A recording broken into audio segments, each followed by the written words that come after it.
Good morning, kiddos. Hope y'all had a great day today. We are moving on to our next learning target today. Our next learning target is I will learn how to simplify radicals using the imaginary number I.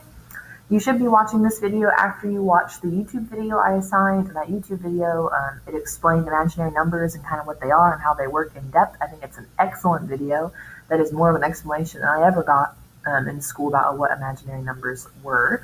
So I hope you took the time to watch that and kind of absorbed it. I thought it was really, really cool. So now that we have all that background information, we are going to go ahead and apply it to our class. So we're going to take notes today the good old-fashioned way. I know our last video was a little bit different, so make sure you got your notebook out and you're ready to roll. And the title of our notes is, we'll call it Simplifying. Don't think that's spelled right. Simplifying with I. And the I is always kind of written like this in math, just kind of keep things well defined. It's always an I with a little curly line right there, or a curly point. And I know this is our first introduction to working with imaginary numbers, so I do want to kind of go ahead and set out like the basic rules of dealing with I. So there are four well-known powers, or four most common forms of I. So if we have just I by itself, that's equal to the square root of -1, like was talked about in this video, in that video we watched. I squared, that's equal to the square root of -1 squared, which is equal to -1. I to the third power is going to be the square root of -1 to the third power, which is going to leave you with the negative square root of -1. And then lastly, I to the fourth, that's going to be the square root of -1 to the fourth power, which is going to equal 1. So just to get those down the list, -1, I squared equals -1, I third equals the negative square root of -1, and I to the fourth equals 1. These will come more into play the more we work with imaginary numbers. And when we get to multiplying and things, these will come in handy. But for now, it's a good intro. These are the four most common ones, as well as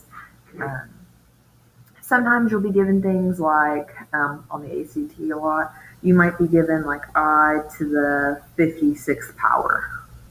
And you're asked which one of these is the equivalent form of I to the 56th power. So what you do there is, I don't think I picked a good example. Where is my calculator? Oh, here it is. Hope you all appreciate the authenticity of these videos. So what you're going to do there, oh, I did pick a good example. Whenever you're dealing with simplifying in the form like this, we're always going to want to take our exponent and divide it by 4. So, because there are the four main powers of I. When you do 56 divided by 4, you're going to get 14. So if you get a whole number, that means your remainder is equal to 0. When your remainder is equal to 0, that means I to the 56th is equal to I to the 4th. So for instance, if we did, let me find a good example here. So if we had I to the 62nd, and we wanted to know what that was, we typed 62 divided by 4 into our calculator. We're not getting a whole number, so we're going to have to divide by hand. So we're going to have 62 divided by 4. 4 goes into 6 one time. That's going to give us 4. That goes in 5 times. That's going to give us 20. And we're going to have a remainder of 2. So if you have a remainder of 2, that means that this is I to the 62nd is equal to I to the second power. So if you have a remainder of 0, that gives you I to the 4th. A remainder of 1, that gives you I. A remainder of 2, that gives you I squared. And then if we have a remainder of 3, that's going to give us I to the 3rd. So I did just want to introduce this topic. It's actually really, really neat and really, really cool, and it shows up a lot on the ACT, and this is a pretty easy one to get right because you are essentially just dividing by 4 and seeing what's left over. So moving on to the stuff you're going to see in your assignment today, we're going to be seeing stuff like we want to simplify, let's see, -216. So we've already practiced simplifying radicals. The only thing different is we have this negative sign in here. So the way I like to think about it is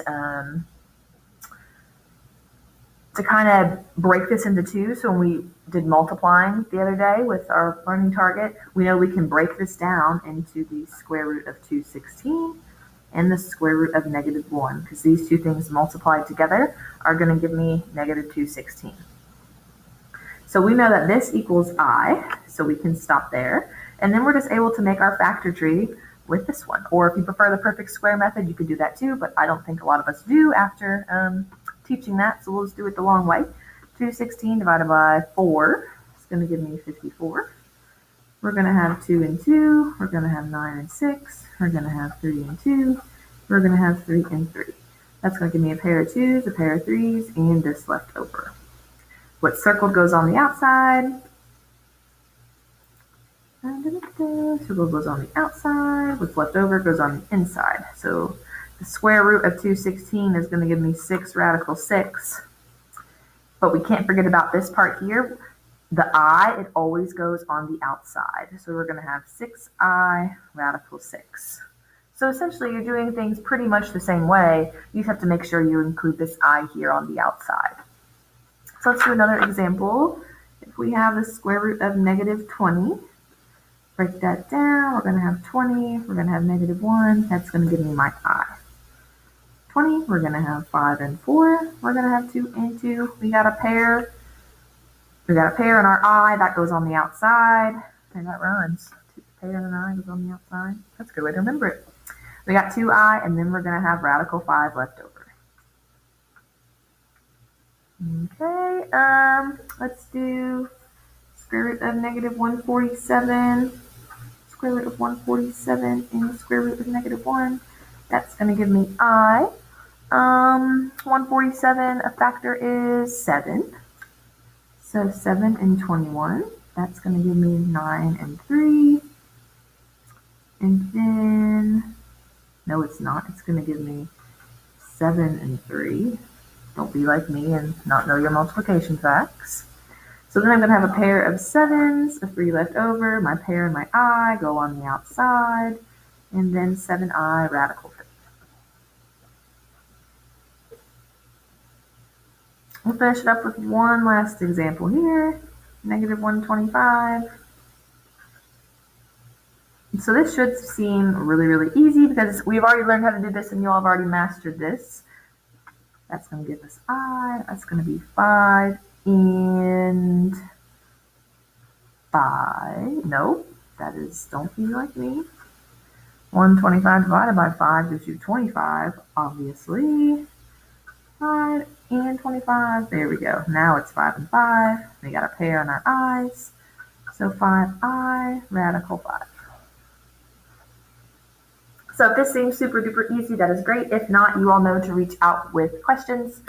This is a one-day learning target, so go ahead and start working on your practice. That's posted below this video. Obviously, we'll take some time to go over any misconceptions in class tomorrow. Just do your best today. Be sure to take your notes, bring those to class with you, and hope you all have a great day. I'll see you when I see you. Do your math today. Be productive.